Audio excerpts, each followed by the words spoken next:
Hello and welcome to the Flex. It's Matt St. Jean here with Joe Howie. We got a treat of basketball here, a quad one opportunity for the Friars. We're going to be previewing for you here today on the Flex and talking about the basketball we saw over Thanksgiving. This podcast is presented by House Enterprise and in partnership with House of College Hoops. Head over to our site, house-enterprise.com, for more info. Joe, I don't know if you're going to have any written pieces coming up on this one. I feel like we're going to need one after because this is the single most important game in the non-conference schedule for Providence. Yeah, I'm definitely going to have my post-game thoughts on, Thursday or Friday following this game. And you said it best. This is the most important game on our non-conference slate as it stands. We had two great opportunities with Miami and St. Louis that we didn't necessarily take advantage of. So, this is really it, a road game against the 26th best team in the country, according to the AP poll and the coaches poll. So this is a TCU squad that's looked a little bit different throughout the course of the season, but it looks like we're getting them at what they were projected to be at the beginning of the season. So again, opportunities and knocking, you got to pound the door down. Yeah. Yeah, this is a somewhat familiar TCU squad that Providence is going to be playing. Before we get into this one, the Friars are now at 5-2 on the season.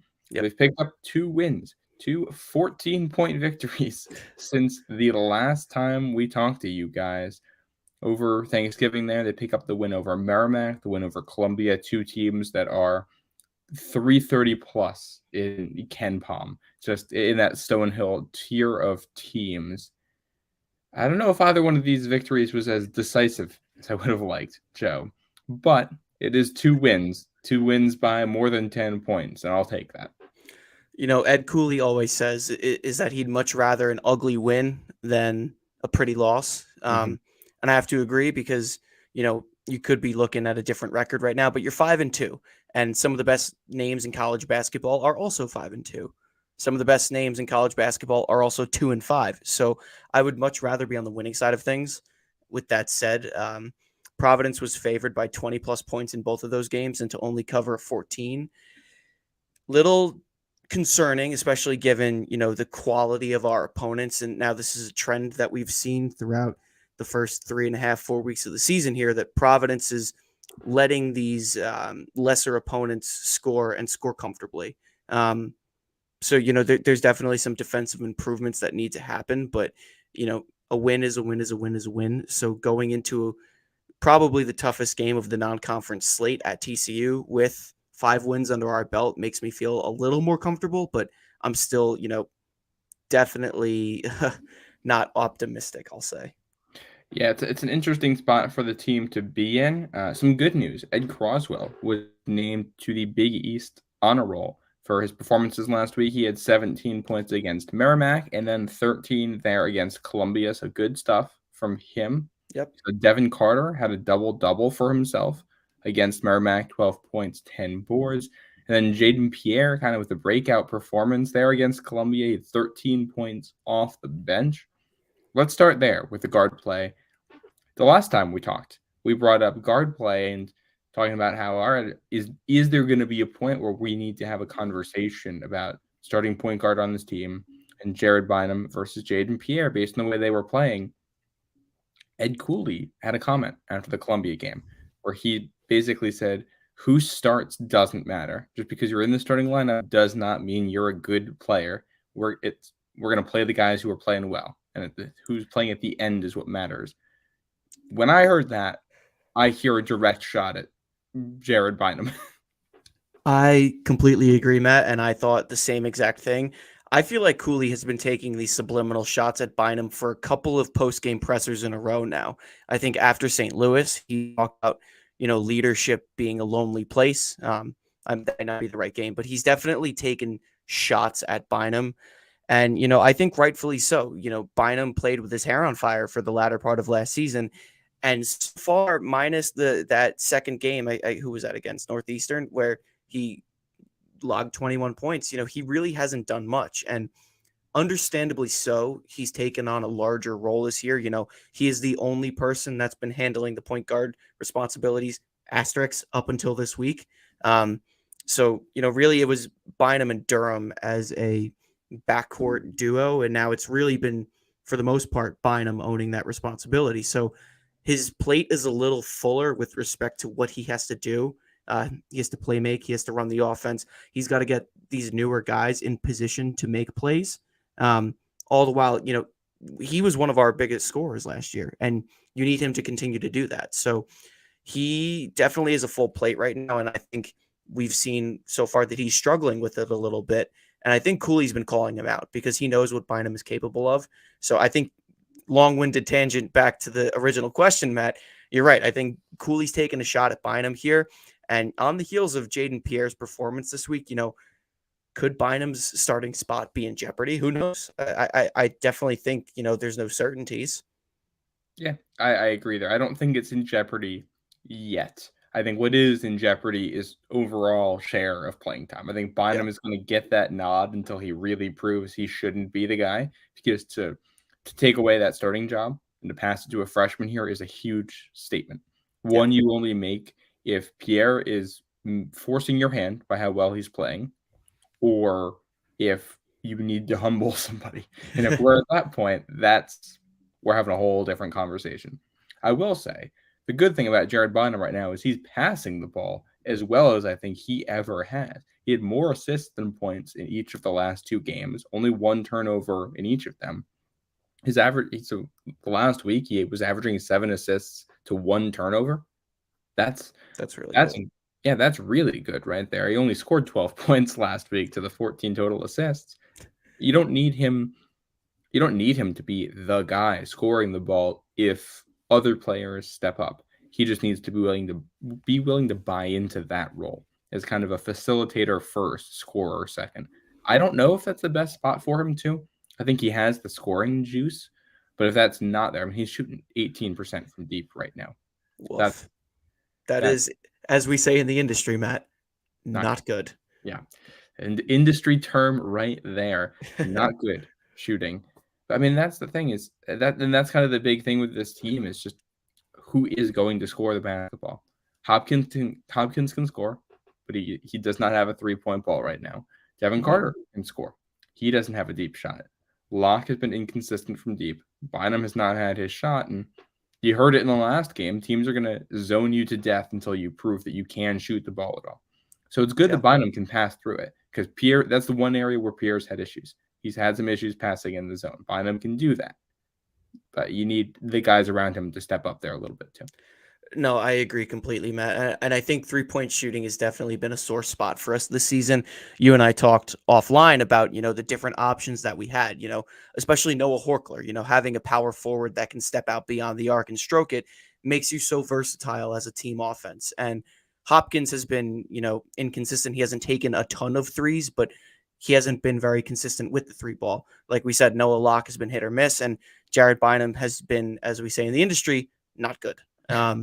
So, Jared Bynum was kind of that safety net last season where he could shoot the 3 when we needed extra assistance. And he has not been that safety net for us this season, which has been the difference. I think Jaden Pierre shows a ton of promise in that category. Again, sample size is small because up until this most recent game against Columbia, we haven't seen too much run from him. So back to this conversation about starting spots in jeopardy and the allocation of minutes, the only thing that worries me is that Jaden Pierre has only been good in small doses. I guess that's safe to say, small doses. What happens when he's given the starting reins and, that 22-minute one-time performance becomes game in and game out? You need 25 minutes out of him. What happens then? So that's a dynamic that's definitely intriguing to me and one to follow for sure. And I think that same question applies right now to Bynum and Croswell relative to what they did last year. Yeah. Being able to do something off the bench as a change of pace option and doing it for 25, 30, 35 minutes a game in full time are 2 different roles. Yeah, and exactly. Guys are adjusting. Here's a stat for you. Bryce Hopkins, Jared Bynum, and Jaden Pierre have all hit the same number of threes this season. Bynum has 5 makes on 28 attempts. Hopkins has 5 makes on 13 attempts, and Jaden Pierre has 5 makes on 5 attempts. Wow. Yeah. That's something right there. What do you call him, Matt? Jaden 3 Air? Is that what you Yeah, were writing on Twitter? yeah, Jaden 3 Air. Oh my goodness, I was trying to tweet that on Saturday. I was doing multiple things at once, and I could not figure out how to spell that and make that work in a coherent way. And I just, yeah. But yeah, Jaden 3 Air. Maybe we need some t-shirts on that one. Hey, you know what? We have a store open, and Yeah. I'll take this time to plug the store. It's the holiday season. If you want to get you or your loved ones some Flex branded gear, you're an avid listener. You've been an avid listener for the past couple of seasons. Head over to house-enterprise.com, hit on the merch tab, find the Flex link, and buy some gear. It helps us out, and we love you guys. Hopefully, you love us back. Rep our merch. Wear it to the dunk or the amp, whatever it's called. Wear it to Madison Square Garden and in March. Just rep the name, get some repetition out there. Yeah, we'd love to see it. And also a reminder that we've teamed up with SeatGeek this season to get you the best deals for tickets to your favorite teams. SeatGeek takes the confusion out of buying tickets. They're here to give you some great deals. Get in on the fun and head over to SeatGeek, download the app, and use code NCAA Hoops Digest for $20 off your first purchase. We really got into that ad read there, and Joe is gone. And he's back. I was choking on my water. I didn't want to cough into the microphone. Come back from reading the ad, and Joe is just not there. Yeah. No, I'm back now. Sorry. Yeah. But yeah, so let's take this opportunity now and look ahead to this TCU game. I said that there were some familiar faces here. That's in part because TCU and Providence faced off in Fort Worth 2 years ago in the COVID season in a game Friars ended up taking. A name you may remember is Mike Miles. He was one of the starters for TCU in that one, a guard. He had 20 points for them. He is still on the team. Charles O'Bannon came off the bench for them, scored 3 points. He is still around. And then one other name that may be familiar to you Providence fans is that of Jacoby Cole, a forward. He was not a player for TCU the last time they played. He played for Butler at the time. He put up 14 points against the Friars in a game that season in a Butler win out at Hinkle. A couple familiar faces there. Also, the head coach, Jamie Dixon, is somebody who used to coach at Pitt in the Big East there, and he's been around for a while. So some established names there, established faces. This is a TCU team, like we said, that is well regarded at just outside the top 25 right now.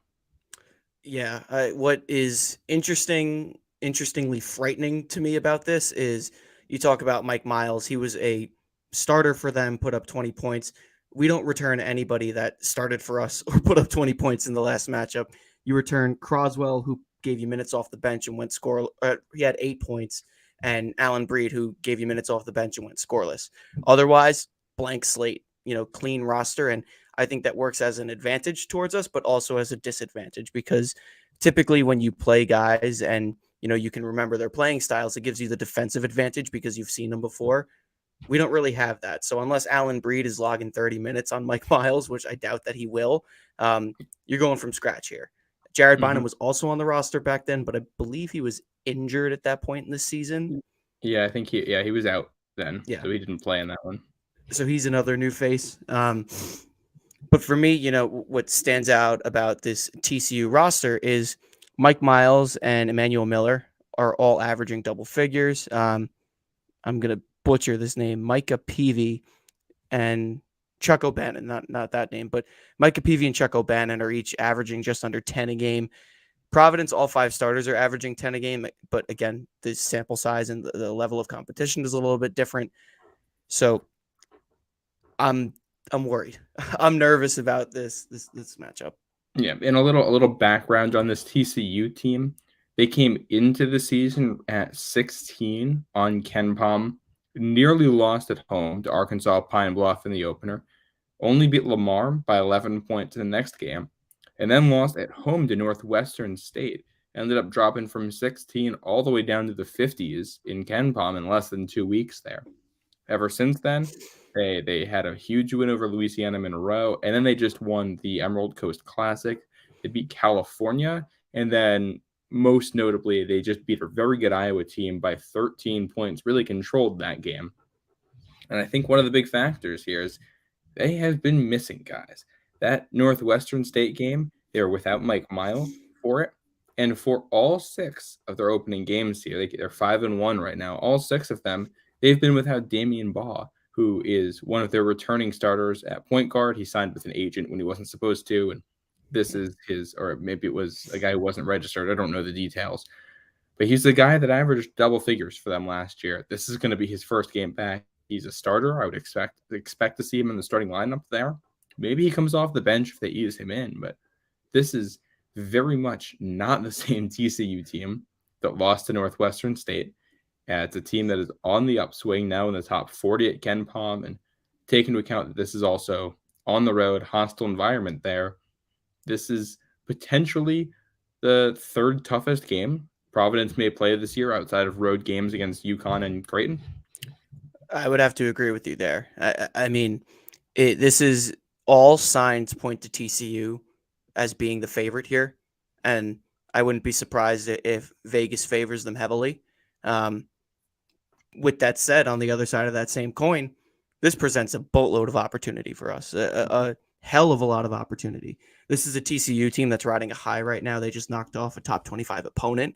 They're receiving votes to be in the top 25. And like you said, Matt, they've essentially had a turnaround of what was, a rocky start to the season. They seem to be striding right now. So I think that works seriously against us. But I also think you can flip that narrative and say, all right, they're riding, they're cruising, they think they're figuring it out all out. Let's go in and play upset, because the last thing they expect right now is for the 5-2 Friars who, are having some defensive problems to come in and knock them off at home. So, and make no mistake about it, this is a Providence team that we talked about the struggles at Mohegan Sun. They played both of those teams close. Both of those games were competitive. It doesn't take a massive increase in the way that they played to be better against a team like TCU. They only need to be incrementally better than when they were at Mohegan Sun to probably beat TCU, especially Damian Ball's coming back, and that's good and all. They're also going to have to adjust and figure out how this all works together. Yeah. Even if that leads to 5 or 10 rockier minutes than TCU is usually going to see, maybe there's an opportunity there. If you can force an off night, I think one thing that's important here, this is a TCU team that does not shoot the 3-ball well at all on offense. That's where the Friars have kind of gotten snake bitten at certain points early in the season. So there's a favorable matchup right there. Yeah, not to mention, Matt, I think the 3-point thing is absolutely important to look at here, because when you look at Miami and St. Louis, they didn't necessarily take a lot of threes. I think that's difference in playing style, absolutely. But if you look at those games, we were competitive with them, like you said. When you look at the rest of the mid-majors that we've played, they're taking a lot of threes and they're hitting them. So I think looking at TCU here, if they're a team that's not going to take a ton of threes, that's an alleviation for us on defense, because then you can focus on a little bit more man-to-man. You don't have to worry about 3-point opportunities as much and closing out. You can focus more on defensive rebounding. I think that's a huge advantage for us, especially because we've been struggling with guarding the 3. I think you look at this Providence team too, and you think, without Ryder in there, that's the outlier. We've beaten our opponents comfortably, and we've played poor defense in the process. I think if you can scrape together a defensive performance like you had for the first part of the second half against St. Louis and tie it together with the offense that you've been producing consistently throughout the season, you can be competitive in this game. You might not win, but it can be competitive. The last thing you want is to go in there and get the doors blown off of you, because then, it looks bad. Exactly.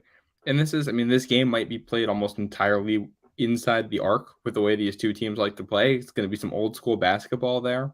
It's a TCU team that does not go to the line as often as you would expect for a team that likes to play down low. They do crash the glass well, and kind of stopping offensive rebounds has been an issue for Providence. TCU doesn't shoot it well. I think you could almost make a comparison to UConn of the past couple years, where they're not going to shoot it that well, and they're not going to give you a whole lot from deep. They're going to crash the glass, get some opportunities, and they're going to pass well to give themselves high-quality looks. They got guards that can take it to the basket there.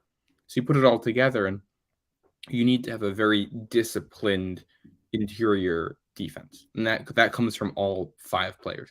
You need to box out well. You need to maintain assignments. You need to switch properly when you're doing it and stay in front of guys. And all of that has been an issue for Providence at different points this season, but they have the personnel to do it. If they can get it all together and communicate well, they're capable of doing all of that. And if you play that good defense, you can really muck this up and make it a tough game, a kind of worst case scenario. Yeah, I think the 3 guys that are most important to the interior defense that we need to win this game are, in order of importance, Clifton Moore, Bryce Hopkins, Ed Croswell. Especially if, TCU is not a great shooting team. Those 3 guys need to be on the court at the same time, because Clifton Moore is going to be that elite rim defender that you need, and Croswell and Hopkins are going to be those those wing forward positions where they're defending the dribble drive, and you need bodies down there. It's going to be physical. Looking at the guard play, I think Devin Carter is someone that screams out to me, because as we talked about before we started recording, he's a little dinged up right now. And what we saw against Miami and St. Louis is that when he was beat by his guys, he was forced to foul because he was just beat, athletically speaking. If TCU is going to attack the rim, that means a lot of dribble drive penetration. That means Devin Carter needs to be able to stay in front of his man without fouling. Exactly. And this is a decently big TCU team. It's a bigger team than Providence, kind of by an inch across the board. So you need your guys to play up to that. Obviously, Devin Carter is a guy who can play much bigger than his size. It's a TCU team that also will go deep and will play a lot of its bench, and it's going to use the whole lineup to stay fresh and attack the rim and do all of that. You're going to see a lot of different guys out there, and that means Providence's bench is going to be important. I'll throw another name out there in Allen Breed, a guy who had his best game of the season. And might I add, I was saying I want to see him pick his shots more. I want to see him be more aggressive on the offensive end. He did it, and it worked. It was huge against Columbia, and he can bring that out again. Like that's you need all 5 guards at the top of this rotation to play well to win this game. Yeah, that's a great point on Allen Breed too, and he totally changed that second half. He scored back-to-back buckets, and then Cooley said that's game, set, match. Breed comes in, he wins the Providence team belt of that dude, like rightfully so. Like talk about someone who doesn't give you a ton of minutes and is completely overshadowed by the transfer portal. Like he comes in big moments, not only this game, but you look at that Xavier game, sinking the free throws. You look at the Villanova game, his freshman year, he had a double-double. Allen Breed is the type of player where he's going to get overshadowed on the scouting report, but he can have a massive impact on the floor. Absolutely, and that depth matters. I like what you said before about Clifton Moore too, just his ability to affect shots and ability to put his size out there. Potentially, but I think we're going to see some Rafael Castro, because it looks like they're trying to play him. He's a guy, if he can give you a little bit and maybe have one of those good games we've been looking for where he puts things together, then he could be an impact player here. I think size matters in this game. I agree. And that's size as an attitude and a mentality and not physical size. It's how you use it.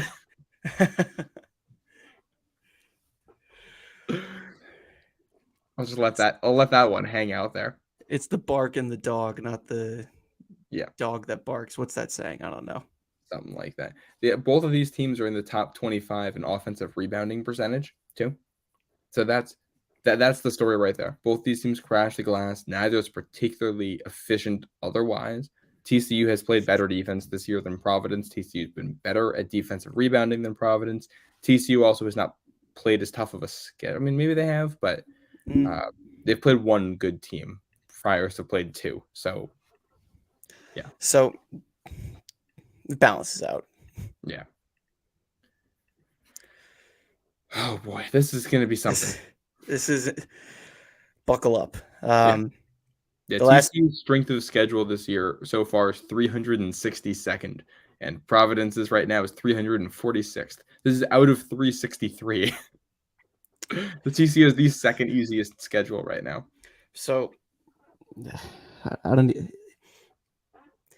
buckle up. I can't even gather my thoughts on this game. I'm going to be honest with you. I think this season so far has kind of thrown everyone for a loop. starting with opening night, you come out, you almost lay an egg to Ryder, then you blow out your next two opponents, lose at Mohegan Sun on back-to-back days, and then you unconvincingly blow out your next two opponents. This is, a serious litmus test for the team. And I said that about Miami, and I said that about St. Louis, and I'm saying it again because how you perform against potential NCAA tournament talent is what gets you into the NCAA tournament. Yeah, and Beating Stonehill, putting up 100 points is all good and fun, but that doesn't really do anything at the end of the day. The selection committee doesn't care about that win. These are the games that they care about. And the Friars have limited opportunities here outside of conference play to get big wins. The way the Big East looks at the moment, it's kind of uncertain exactly how much a lot of those wins are going to matter, too.